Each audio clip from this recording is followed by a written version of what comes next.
Ever stop and think about how we refer to people, the really close ones? Hmm. Like husband, wife, partner. Exactly. Or darling, honey, my old man, that kind of thing.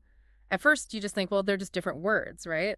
Different flavors for the same relationship. Yeah, I mean, it's a pretty common assumption, isn't it? We tend to think synonyms are, well, truly synonymous. We don't always dig into the nuances. But what if we told you that some terms aren't just interchangeable? Like, take the Korean words shoko, 집사람, waipu, shokorenyura, and yeah, ane.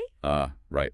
These all roughly translate to wife in English. But they're not just four ways of saying the same thing, are they? Not at all.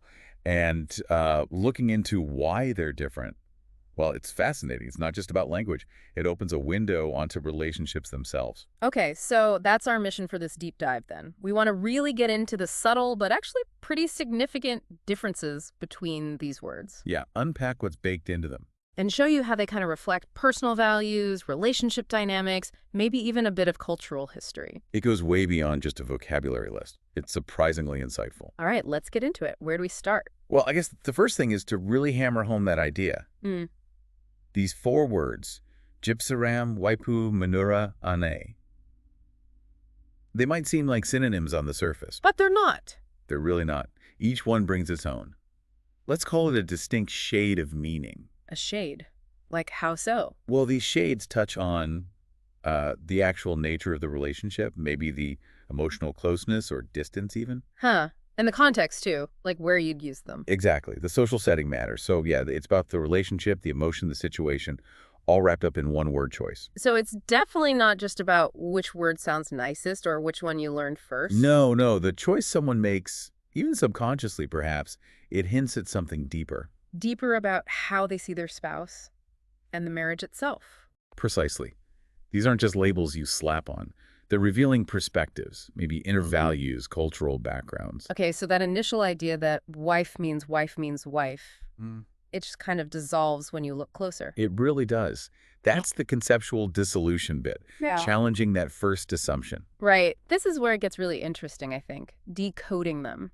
Can we look at each one? Maybe start with the gypsaram. Let's do it. Gypsaram. Okay, so the literal translation is house person. House person. Wow, okay.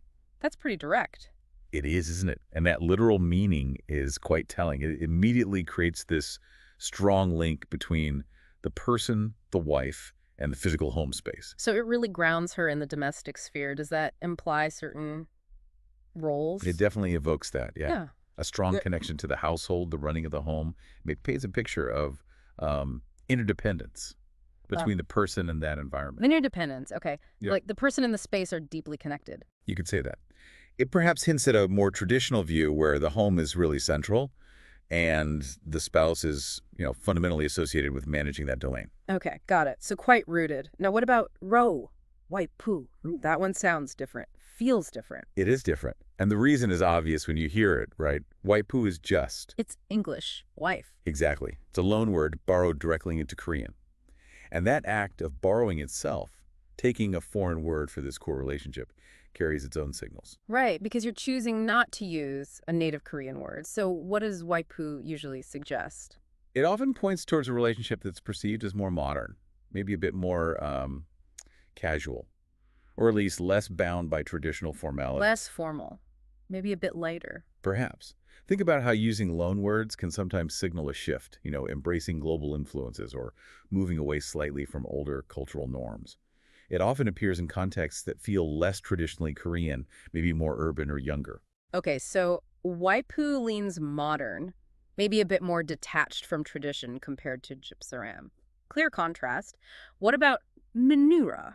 That has a very robust sound. Manura. Yes, it's definitely more traditional sounding and it could be quite direct. It's a really interesting one because it seems to hold these contrasting ideas together. Contrasting ideas? Like what? Well, on one hand, it definitely carries some historical baggage. Patriarchal undertones, echoes of older gender roles. Okay, so a bit old-fashioned in its roots. Historically, yes.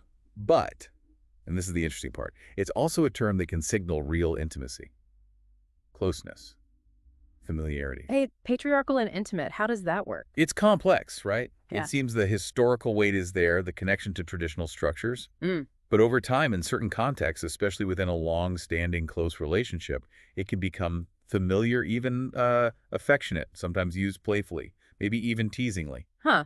So it's got this sort of ambivalent quality, history and familiarity mixed together. Exactly, you've got this historical layer tied to power dynamics, but it's evolved so it can also express closeness. Though sometimes, maybe that older context still faintly echoes, it's definitely got layers. Layers indeed. That's quite a journey for one word. Okay, last one. Anai. How does this one feel? Anai. This one is generally seen as the more formal term. It carries a clear sense of respect. Formal and respectful. Okay. Yeah, it seems to strike a particular balance.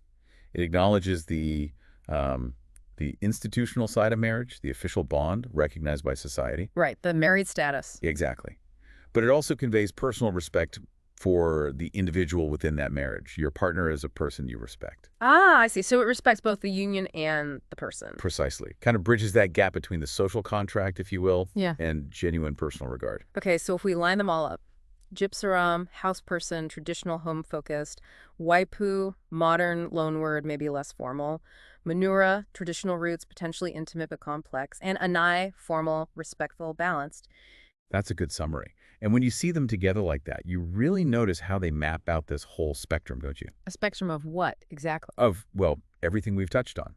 Emotional intimacy, power dynamics, maybe subtly implied in Gypsaram or historically in Manura, cultural background, the loan word waipu versus the others, formality, respect.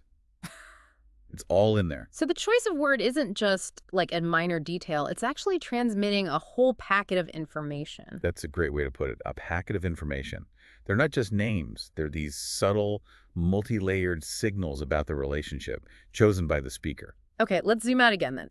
If these words are signals, what's the bigger pattern? What are we seeing when we look at the whole system? Well, if you pull back, you could almost think of these terms as acting like a fractal of the relationship. A fractal, like those patterns in math and nature that repeat at different scales.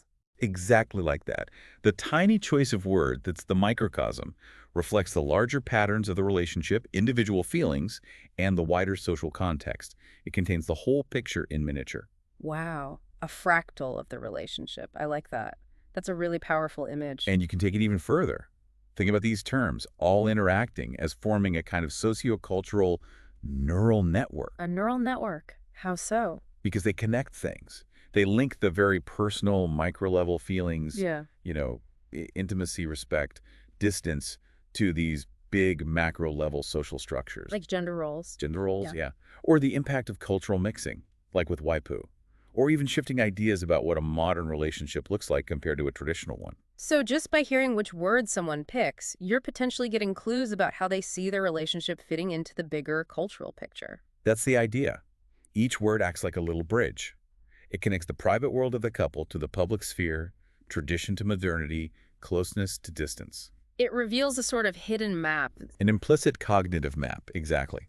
A map of how we understand individuals and their connections. Okay, this is fascinating. So let's try and crystallize this. What's the absolute key takeaway?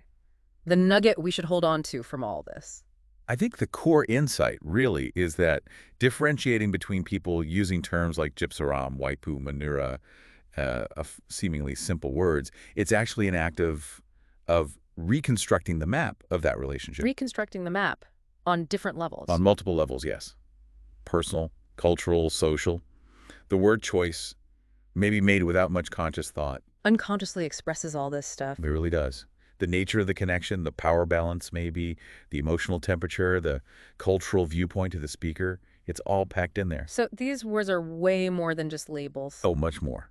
They are, you could say, like a neural network expression, showing the complex links between our inner selves and the society we live in. So looking at the word choice is like using a special lens to see the relationship more clearly. Exactly. A lens, that's a perfect metaphor. A lens that reveals the intricate details, the underlying dynamics. It's this fractal, psychosocial thing happening in just one word. It really is amazing how something that seems so basic, the word for your spouse, can actually unlock so much understanding. It really does. About the relationship, about cultural perspectives, about the person speaking. It underscores the power of language, doesn't it? How even the words we think are casual can be absolutely loaded with meaning. Loaded is right. It highlights how language isn't just for communicating facts. It shapes our reality, reflects our Which values. really brings it back to us, doesn't it? And to you, listening, it makes you wonder, what about the words you use? hmm Think about it. Those seemingly casual terms you use for the important people in your life, partner, friends, family. Could they be carrying hidden meanings, reflecting things about those relationships you haven't really consciously thought about? Yeah, what about the relationship maps embedded in your own everyday language? Are there subtle messages being sent even without you realizing it? It's definitely something to chew on, taking a moment to just reflect on the power our words have, how they don't just describe our connections, but maybe even shape them. Absolutely. It's far more than just a communication tool. It's a window into who we are and how we connect.